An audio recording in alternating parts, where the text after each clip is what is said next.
नमस्कार। डीएस लो coaching class में आपका स्वागत है। हमने अब तक 28 तक फंडामेंटल राइट्स देख लिए थे। 28 तक धर्म तक हमने देख लिए थे। अब हम आगे बढ़ते हैं। अनुच्छेद 29 और 30 ये हमें कहता है सांस्कृतिक और शैक्षिक अधिकार। ठीक है। अब क्या क्या राइट्स हैं, क्या क्या नहीं, इसके बारे में हमें ये बताता है। तो अब हम आ जाते हैं अल्पसंख्यक वर्गों के हितों का संरक्षण। इसके अंतर्गत भारत के राज्य क्षेत्र या उसके किसी भाग के निवासी नागरिकों के किसी अनुभाग को जिसकी अपनी विशेष भाषा या लिपि संस्कृति उसे बनाए रखने का अधिकार है। तो सबसे पहला क्या अधिकार है? तो उन्हें अपनी भाषा, लिपि और संस्कृति बनाने का अधिकार है। ठीक है। इसके बाद क्या राइट्स है? तो इसके बाद है कि पोषित या राज्य विधि से सहायता पाने वाले किसी शिक्षक संस्था में प्रवेश से किसी भी नागरिक को केवल धर्म, मूल, जाति, लिंग के आधार पर प्रवेश से वंचित नहीं किया जाएगा। ठीक है। तो सबसे पहला पॉइंट आता है कि किसी भी व्यक्ति को विशेष भाषा, लिपि या संस्कृति से बनाए रखने का अधिकार है, उसे वंचित नहीं किया जा सकता।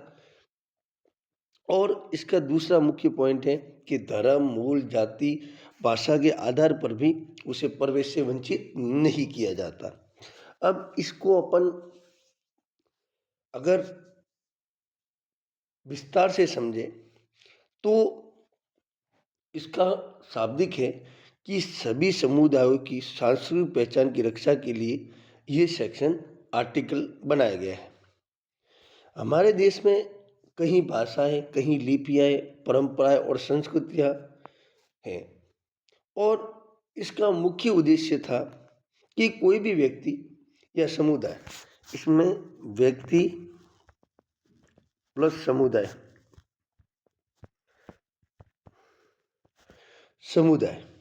ठीक है, कोई व्यक्ति या समुदाय, ठीक है, अपनी भाषा, लिपि और संस्कृति को बनाए रख सकता है और उसका प्रचार प्रसार करने के अधिकार से उसे वंचित नहीं किया जा सकता। कि उसकी भाषा या लिपि या संस्कृति का वो प्रचार कर रहा है तो उसको वंचित नहीं किया जा सकता। ठीक है। तो पहले पॉइंट के अंदर तो अपन ये ले लेते हैं। ठीक है। उसके बाद भारत में रहने वाले किसी भी हिस्से में नागरिकों के किसी भी वर्ग को अपनी अलग भाषा, लिपि और संस्कृति को सुरक्षित रखने का अधिकार है। ठीक है। चाहे वो अल्पसंख्यक हो या बहुसंख्यक, कोई भी समुदाय हो, अपनी सांस्कृतिक पहचान को खोने के डर के बिना अपनी रीति रिवाज और भाषा और परंपराओं को आगे बढ़ा सकता है। इसी के अंतर्गत अपन पढ़े तो किसी भी नागरिक को केवल धर्म, भाषा, संस्कृति या किसी शैक्षिक संस्था में दाखिल देने से रोका नहीं जा सकता। अपन ने आर्टिकल 15 में भी पढ़ा था, 15(4) में भी। जो 15(4) था वो भी कौन से संविधान संशोधन द्वारा जोड़ा गया था? प्रथम संविधान संशोधन 1951। इस मामले में एक मामला था, मैं यहाँ पर लिख ले रहा हूँ। इसमें एक मामला था स्टेट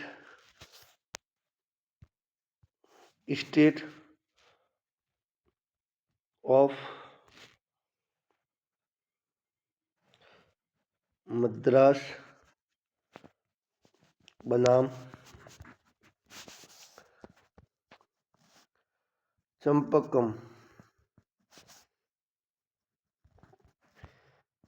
देराजन। ठीक है। तो स्टेट ऑफ बनाम मद्रास बनाम चंपकम दोरेराजन। ये AIR 1951 का मामला था। SP 226 कि जाति के आधार पर आप कॉलेज में मतलब आप जाति के आधार पर कॉलेज में प्रवेश नीति अनुच्छेद 29(2) का उल्लंघन है कि आप जाति के आधार पर किसी को वंचित नहीं कर सकते। कौन से? जो राज्य द्वारा पोषित है। ठीक है, ये प्रथम संविधान संशोधन द्वारा जोड़ा गया था। इसके बाद इसके अंदर एक और केस है, इसमें state of Bombay, state of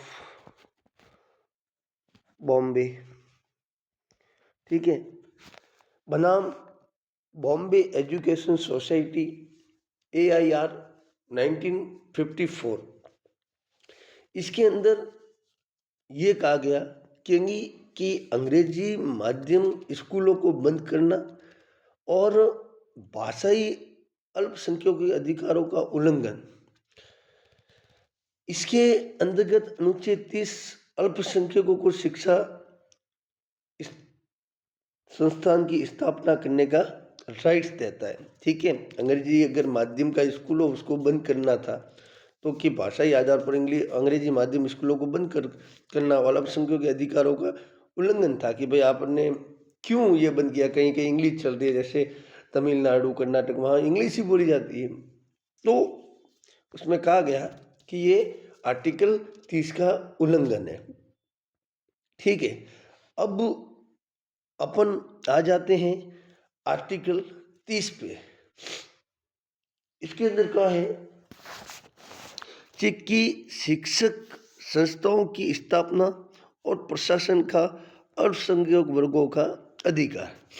तो इसके अंदर स्पष्ट कह दिया है कि धर्म या भाषा पर आधारित सभी अल्पसंख्यक वर्गों को अपनी रुचि की शिक्षा संस्थाओं की स्थापना और प्रशासन का अधिकार होगा।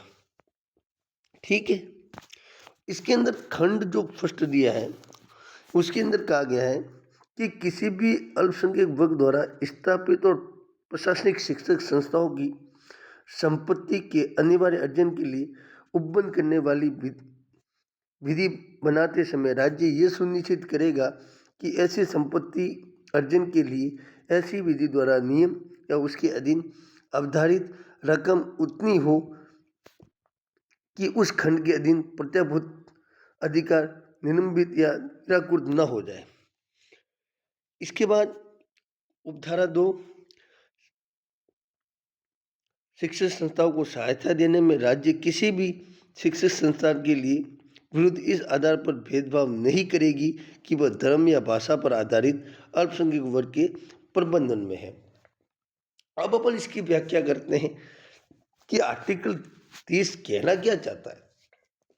तो आर्टिकल 30 का मुख्य उद्देश्य यह है कि देश के सभी नागरिकों को, चाहे वे कितने भी छोटे समूह से हो या अपनी पहचान को बनाए रखने और अपनी अगली पीढ़ियों को अपनी संस्कृति और शिक्षा दे सके।